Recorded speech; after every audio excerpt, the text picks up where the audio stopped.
सत्संगत जी, प्यार से कहना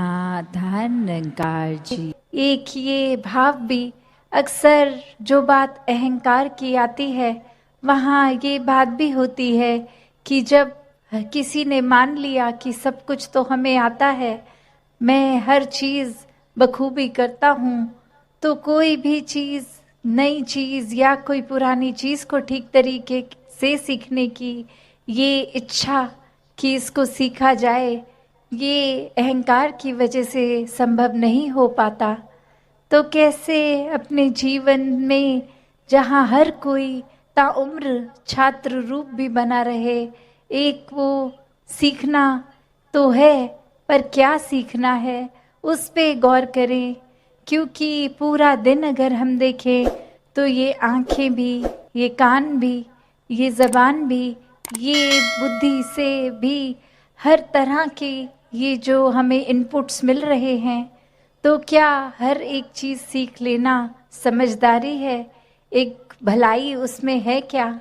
नहीं। एक फ़िल्टर की जो बात होती है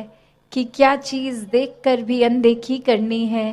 क्या चीज़ों को अपनाना है, किसको छोड़ना है, वो चेतनता की बात है। और ये चेतनता ब्रह्म ज्ञान से जहाँ एक आत्महत्या के जीवन में, एक ये स्पिरिचुअल लाइफ में, तो हर समय ये बहुत ही अच्छा माध्यम, ये टूल।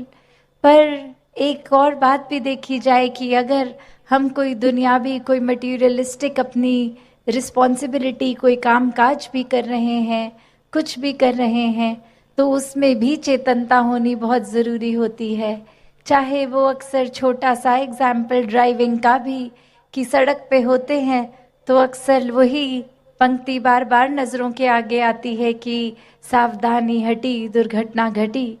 तो ये हर समय चेतनता की बात है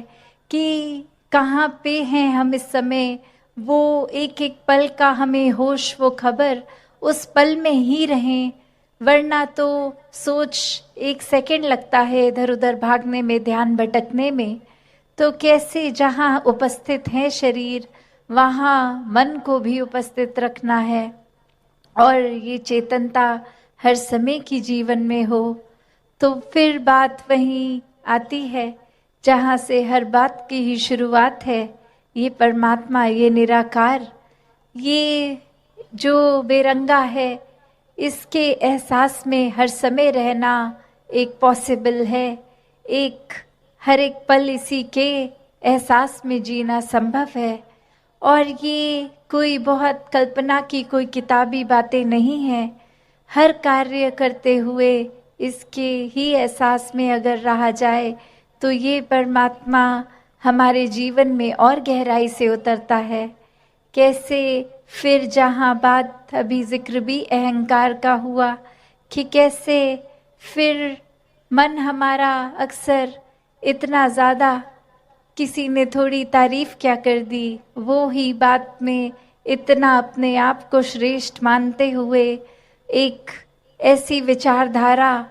के अंतर्गत रोज़ जीना, उठना, खाना, बैठना शुरू, कि अब हमसे श्रेष्ठ तो कोई नहीं। हर एक जीवन में हमने सोसाइटी में कुछ मान सम्मान पा भी लिया, तो वो मान सम्मान एक किसी तरह की अपनी ही अहंकार का कारण बने नहीं। जहाँ जिस रूप में भी हम जीवन में प्लेस्ड हैं, वो हमारे लिए अहंकार का कारण नहीं, विनम्रता का कारण होना चाहिए। कि अगर कोई जिम्मेवारी किसी रूप में है, चाहे वो घर के ही छोटे यूनिट में, जिस तरह का भी, या समाज में, या कोई भी, तो वो एक हमें अपॉर्चुनिटी मिल रही है, मौका मिल रहा है और सेवा करने का, अंदर से अपने पात्र को और खाली करने का।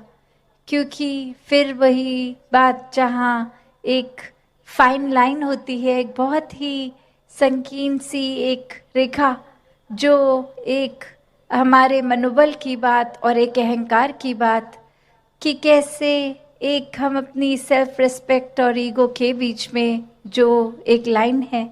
कि अक्सर हम ये बात तो हर किसी को सिखाया जाता है कि एक दूसरे का मनोबल बढ़ाओ, वो मोटिवेशन बढ़ाओ, पर कहाँ वो मोटिवेशन को अब हमारे ही मन में हमने उस तरह लेना है कि वो एक जिस काम के लिए है वो अपना काम उस तरह करे, वो अहंकार की तरफ ना जाए। अक्सर सूक्ष्म अहंकार की भी बात होती है कि हमें पता तक नहीं चलता कि कब एक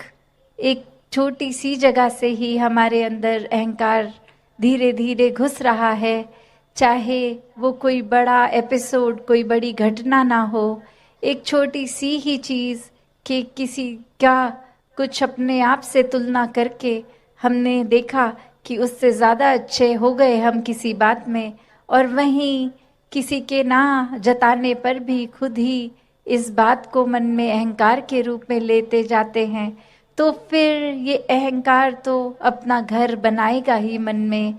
और साथ ही ये परमात्मा उतना मन से जाएगा भी। तो हमें किसको टिकाना है, किसको नहीं,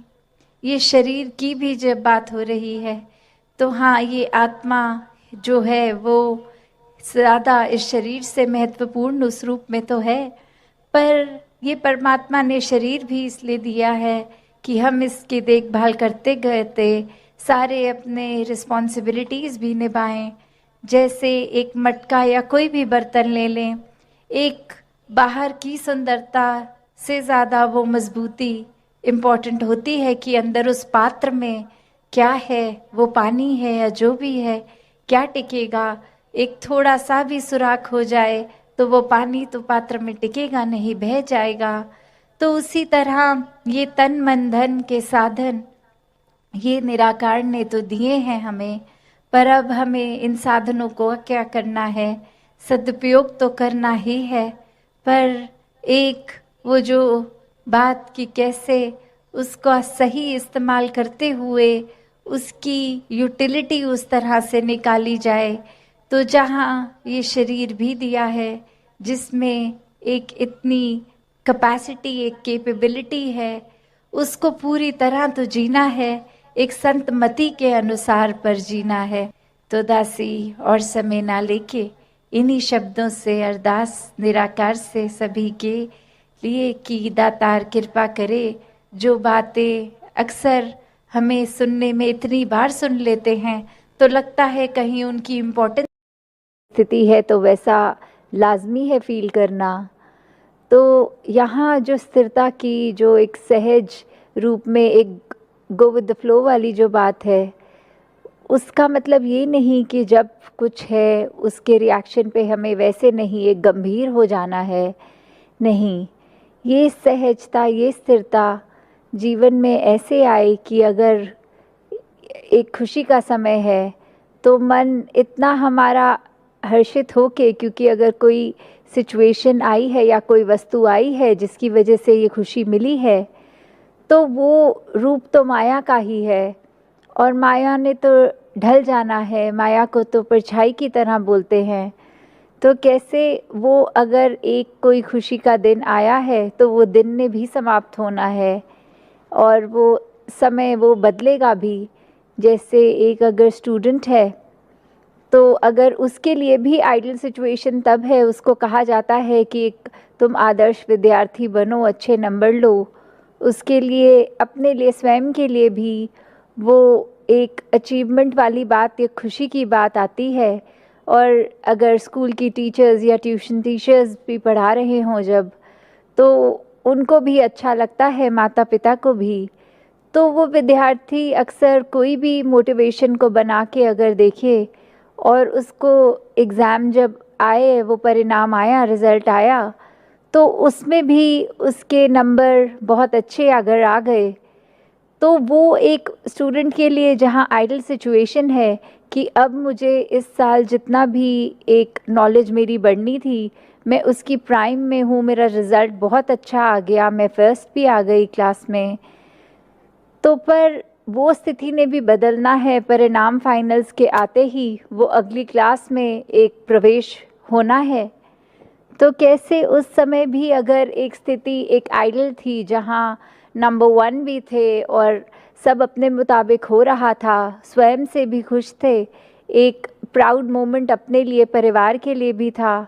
फिर भी कैसे जैसे ही अगली क्लास शुरू तो ये जर्नी फिर से शुरू। अब नए ज्ञान को याद करना, नई नॉलेज देखते हुए फिर उसी की ओर कि कैसे साल के एंड में एक अपनी परफॉर्मेंस को कायम रखते हुए तो कैसे एक सिचुएशन जो आइडियल है और उसमें से बेस्ट रिज़ल्ट भी मिला है तो भी उसने चेंज हो ही जानी है। तो इसी के साथ अगर हम ये देखें कि हमारे जीवन में हमने पहले कोई भी सिचुएशन को देखना तो कैसे एक उदाहरण एक वृक्ष का लें, पेड़ का लें कि कैसे उसमें फल भी आते हैं अपने सीज़न के हिसाब से, उससे पहले फूल आते हैं और जब ये समय फल उतरने का आ जाता है फिर वो पतझड़ का मौसम जहाँ पत्ते तक निकल जाते हैं उस पेड़ से, तो कैसे वो एक सीज़नल एक मौसम के हिसाब से, परिस्थिति के हिसाब से वो पेड़ के ऊपर लगी हुई चीज़ें भी जहाँ इतना हरा भरा एक समय और पतझड़ में सिर्फ वो एक शाखाएं दिख रही हैं बिना पत्तों के, तो वो सिर्फ लक्कड़ लक्कड़ ही रह गई, बाकी हरियाली और रंग ख़त्म हो गए पेड़ के। तो यहाँ ये अस्थिरता तो आई, ये मौसम की तब्दीलियाँ तो आई, पर फिर भी वो पेड़ अपनी जगह क्योंकि मजबूती से अपनी रूट से जुड़ा हुआ था तो इतना कुछ झेल गया, खुशी का समय भी, पतझड़ का समय भी।